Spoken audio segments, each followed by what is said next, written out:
Is that the start? No. Is that how we're starting the show? Okay. Yes, sir. Hey, Aaron. Let's do it. This is weird. Somebody else opened the show for once. Hey, friends. Let's do I it. like that. Can that just be your signature open? Just arms to the side. Hey, friends. What's happening, sports fans? Aaron Burgin, Christian Pedersen. Hey, guys. I realize now that I wore the wrong shirt. It's a basketball show. It's the last basketball show. Limping to the finish. No, man, it's not even foot. Oh, my goodness. Are you wearing a Hambino shirt? You thought this was a Hawaiian shirt? I thought it was a Hawaiian shirt. I didn't even look. Oh, my God. It's the gray Hambino, bro. I feel like there's some sort of subtext about just assuming the white guy's wearing a Hawaiian shirt when it's something not great. But hey, look, man, we get it. And huge shout out to Coach Simons for the picking of the shirt. Aaron and I are here to give some quick love and recap of what we saw in the basketball finals, and then we will move on forward to give you guys first round state playoff information. So, Aaron, here's how I would like to do this. Because guess what? We actually prepared once for a show. I would like to give you our section champions and just do, I like word association, but I know it's very rarely actually ever just one word. So I'll go sentence association. Yeah, You let's go one word. I'm good. All right, we're going to hold you to that. So Division 5, Classical Academy champions. Shocker. Division 4, Calexico is your champions. Expected. Division 3, Mikey Williams, Jurian Dixon, and San Ysidro are your champions. Ugly. Can I say that I disagree with you? Because I thought that was the prettiest of all of the basketball games because it was, in totality, a great experience. 2,000 people at the Montgomery gym, packed in there for a game that was back and forth, low scoring and slow at the beginning. Like, yes, the basketball itself, perhaps not aesthetically perfect basketball, but I thought as a whole, a huge shout out is owed to everybody that helped facilitate that final. I will co-sign on the atmosphere. Haven't had anything like that in San Diego since Sierra Canyon came down 8 months ago. Or 4 months ago. I suppose that just doesn't sound that long. That was since 4 months ago. But even CIF is they're at a disadvantage trying to host a bunch of sporting events without really one like dedicated venue. So to all the people that made that one happen, kudos. All the people that turned out, kudos. So Division 2. Let's move up to Division 2. My mind is blanking right now because it's San Diego, and I'm sorry, I was trying to disrespect you there. Dynasty. I think that I had something to do with that, but I didn't. Division 1, Santa Fe Christian. I've got one here ready for this one, so I hope let's see if we're on the same way. Wait, hold on. Come on, Aaron. Come on, Aaron. Come on, Think Aaron. about it. Come on, Aaron. I got mine. I'll let you go. Oh, no, let's On say three. On three. 1, 2, 3. Consistency. I like that one. Okay, consistency is key, and attrition is definitely part of it. I mean, Carlsbad had almost its entire starting lineup in street clothes. And Santa Fe Christian's best player hasn't played all year. But yet, here they are, end of the season, duking it out. okay, fair enough. Open Division Cathedral Catholic. Breathtaking. That was one of the more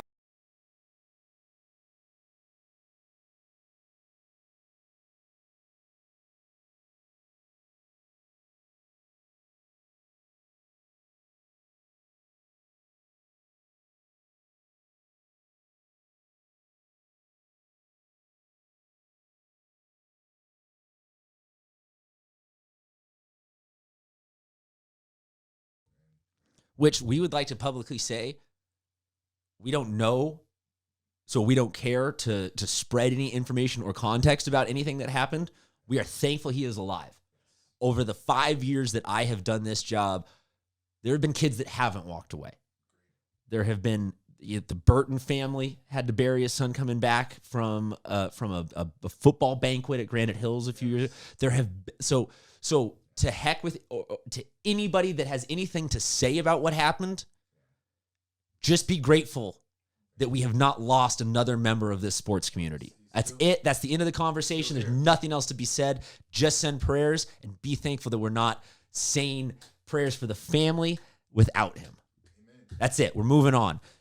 So let's talk about state. I don't want to say division because everybody in San Diego is going to so confused if I'm like the Division 6A bracket, the 5BB bracket. Like, and I know that football is a little bit wonkier and basketball is a little more linear in understanding, but you're talking about very few teams carrying over directly from where they were in the regular season. So we'll just give you the context of saying it, but don't try to quantify all these brackets. We'll tweet them out. We'll Instagram them out. You'll have all the links that you guys need. Let's start with Classical Academy, our Division 5 champions. They are in the state Division 5 bracket. San Diego heavy on the preview. Just give us a couple of sentences on what you see of their matchup / their thoughts, their chances in a state run. Classical Academy was buoyed by a late season edition. There was a player, I don't know his name, but he played soccer, and soccer season ended, and somehow he ended up on the basketball court and turned out to be one of their better players. And that really changed the trajectory of that Division 5 playoff because no one had a chance to scout, the addition. So kudos to Classical. So they're going to be a 12 seed in this bracket. They've got to go on the road to Arrowhead Christian. I don't see it. I see Okay. Arrowhead's a pretty good small school, long drive. And I hope that everybody watching takes this as the least meaningful of the game selections because we know the least about these teams. Aaron does an absolutely otherworldly job about knowing things about every kid in the state, but we don't see them enough. Like, we don't see games against these guys. We don't have comps. And also, it's state. Like, everything is kind of bonus at this point. So, we're not... That's how I feel. Yeah. In the Division 4 bracket, I don't think I missed anybody in that D5 bracket, but stop me. I did? No, you didn't. Okay. Number 9 seed here is going to be the Coronado Islanders. They're going to be headed up to Los Angeles to take on Narbonne. I'm going to pick Coronado just because I'm a homer, and I think Wayne McKinney's going to have a huge game. They're going to have – this is going to be a tough Narbonne team, though. Very physical. Yep. Very lots of athletes on the floor.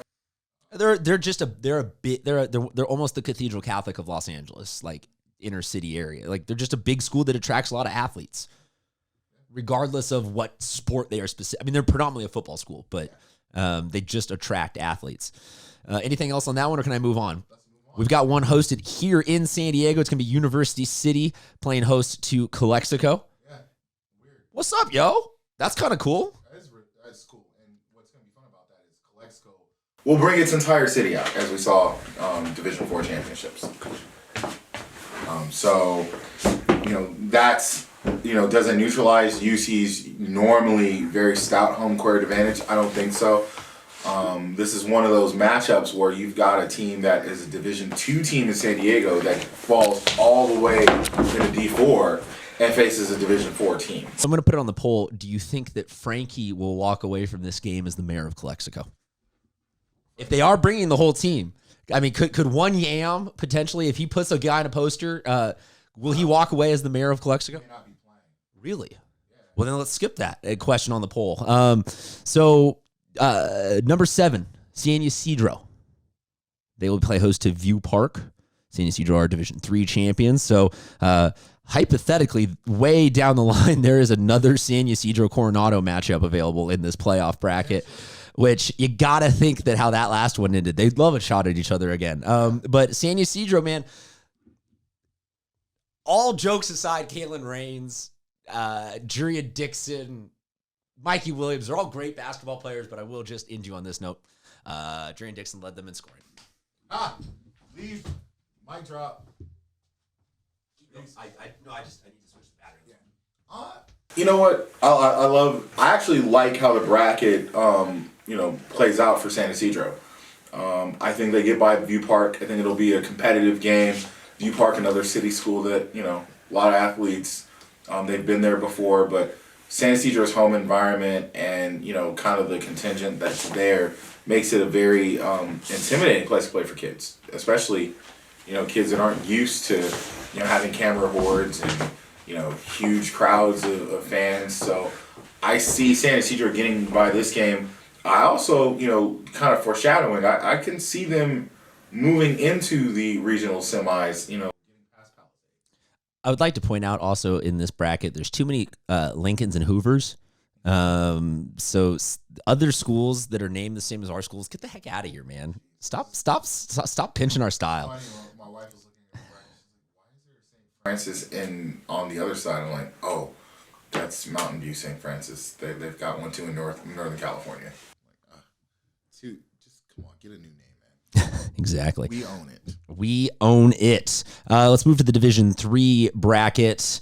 Looking for teams. I apologize. El Camino, the number 3 seed. They are going to take on Adelanto. Give us a little bit on them. Adelanto, poses some matchup problems for El Camino. El Camino doesn't really have a big, and they've got a 6'5" kid who's had a really good year, averaging 18 points, I think 10 rebounds a game, a senior.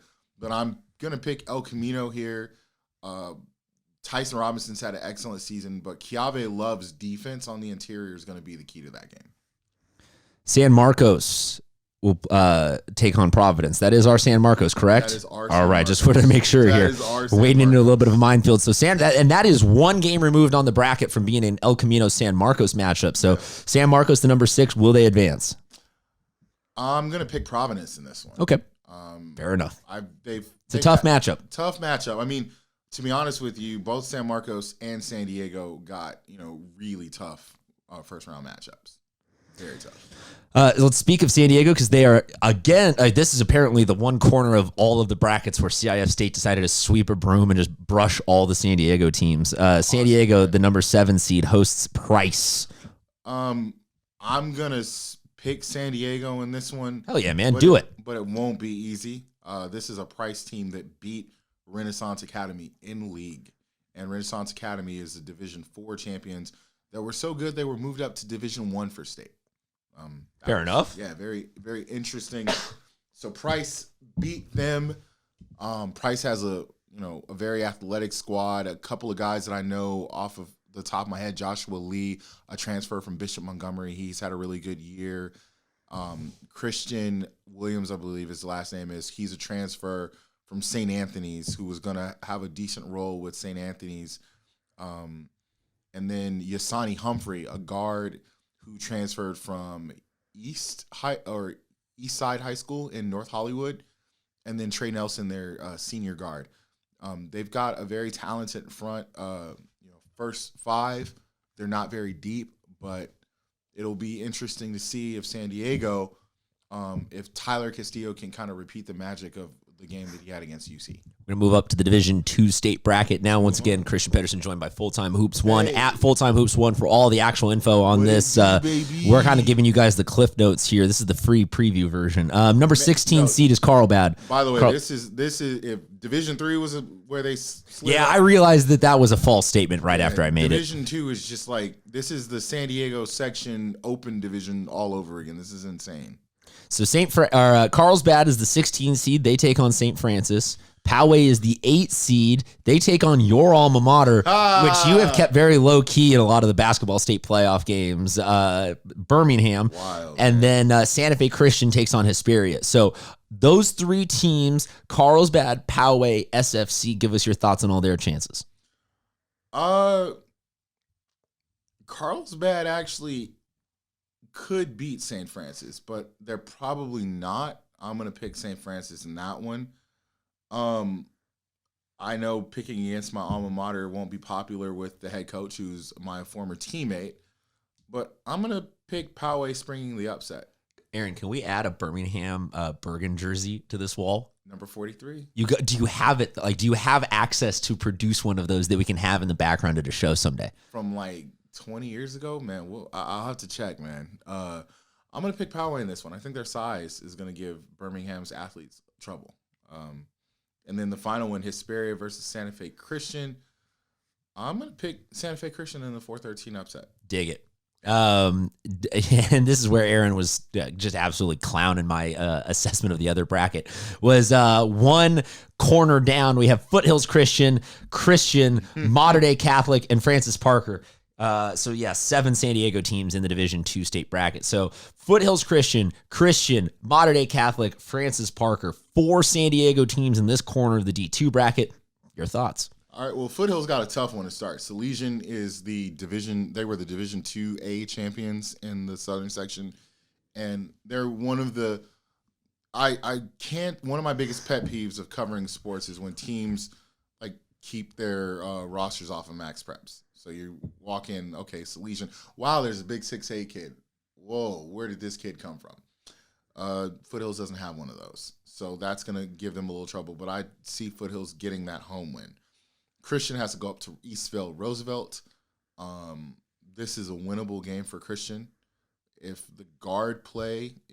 Christian's guard play can neutralize Godfrey G. Little, the scoring dynamo from Roosevelt High School, I'm picking Christian in this one. Down the bracket, we've got the 10 seed Mater Dei Catholic going up to LA to play King Drew. King Drew has one of the more intimidating interior forces in all of California in 6'6.5" Fidelis Okirike. This kid is just an absolute beast. Just dunks everything, blocks shots, rebounds like an absolute animal. But Mater Dei, the one thing that you can say about them is they are a big team. They bring 3 guys 6'8" or taller, and Christian Ubochi is no slouch himself. If the chemistry can hold, I'm picking Mater Dei Catholic in the upset. Finally, we got Francis Parker versus Hillcrest. This might be the first one where I think that it's a bad matchup for either team because is like they're going to score negative points. Like it depends on whose style of play, which team can oppose their style of play on the other team. Francis Parker, undersized and fast. Hillcrest, huge. They start a 7-foot center, Dennis Evans. And Sebastian Mendoza is going to San Jose State. I mean, they got players, and they beat Bonita Vista earlier in the year by almost 30. So I potentially see Hillcrest getting this upset in the 215. Fair enough. On to the Division I championship bracket. This is the end of our teams because we have an open division team. And I think there's a bigger conversation to maybe be had there, but I don't hate this. I think that I'm going to say that I think that patting a team on the back and saying, hey, what a great little extra run at the end. You made it to a semifinal. That's a cool story. And you lost to a future NBA player. Yeah. Doesn't do anything to grow the concept as a section of us wanting to go outwards and win more and do more and create these great moments where we win championships and a whole city rises up. And not that this is going to be like, let's throw a parade straight down the 805 for Carlsbad, but I think it is just a dope community thing to be like, whoa, we housed 4 basketball titles this year. And like, or I mean, that's a hypothetical. Hypothetically, but I also see the flip side. I see if we have a team or if a program here as a team that really does believe they can compete in the open division in this state. I'm not saying exclusively open. I think most of my mindset goes the opposite direction. I don't like to talk about that top slice because I understand that we don't really have like that when it comes to basketball. I want, and we have had a couple of teams, but because I wanted to see Cathedral Catholic go up to the Damien Classic this year and go play in Damien and see where they stack up against the Sierra Canyons. Obviously, they played against Sierra Canyon, but against the Rancho Christians and the other teams of the world, just so that we can get a gauge of where they stand. So let's talk about that Division I bracket. We have, let's see, what do we got at? Torrey Pines is playing Chaminade. Cathedral Catholic has Renaissance Academy. Well, you got the games. You take them. All right, so I think we got bad matchups again in this Division I bracket. Torrey Pines versus Chaminade. Again, it's a matter of style. Chaminade brings 2 of the more potent guards in the state, in Kenneth Simpson Jr. They call him KJ, and Keith Higgins. Both can score it. KJ is an exquisite athlete. Torrey Pines will have to defend their butt off. I'm gonna pick Torrey, but don't be surprised if Torrey goes down in the first round. But I'm picking Torrey for that one. On the other hand, I think Renaissance Academy gets Cathedral in the 14-3. I think losing Obinan Yanwu at this juncture is just going to be too much for them to absorb, not only just from a basketball perspective, but emotionally as well. I mean, I've seen that play out this year where, you know, my son played on a team where a kid broke his leg in the middle of a game. They were leading by 10. The game was paused for 45 minutes. He was wheeled out via ambulance, and he lost the game by 10. And then lost. It's not easy to focus on that kind of stuff. Yeah. It's really difficult. So, and then moving down, I actually think that St. Augustine has a chance to make a run on this side of the bracket. They get a not vintage Poly team with a very premier talent in Peyton Watson, who's like a 5-star prospect. You know, I've seen him play a lot during the springs and summer. The kid is just amazing. But they're kind of, you know, at this point, they're a one-trick pony. The rest of their guys are solid, but not transcendent. At least with St. Augustine, you're not, you know, this isn't a matchup where they're playing a team that's like 5 deep like Cathedral was, you know, which could give them trouble. Mm-hmm. So I'm going to pick St. Augustine to beat Poly. And I also think that St. Augustine can get by the winner of the 2-15 game. Okay. So, yeah. I can dig it. Yeah. That's everything, correct? That is it. That is all 18 teams. Thank you very much, sports fans, for sticking around for this. And all of our basketball coverage, I'm wearing this a little bit as a plug for baseball season because that is coming up as soon as I get maybe. I'm looking for, can I get one, and you're going to be like, because I got kids, but I'd like one night of like 6 hours of sleep, and then I think my brain will be ready for baseball season. That would be a beautiful thing. Bro. Yeah. Good luck. Deal. Can we just do a podcast where we just sleep for 45 minutes and convince all of our significant others that we're up to something? And then most we'll people think y'all sleep anyway. And then we'll rerun. Night, folks. Peace out, guys.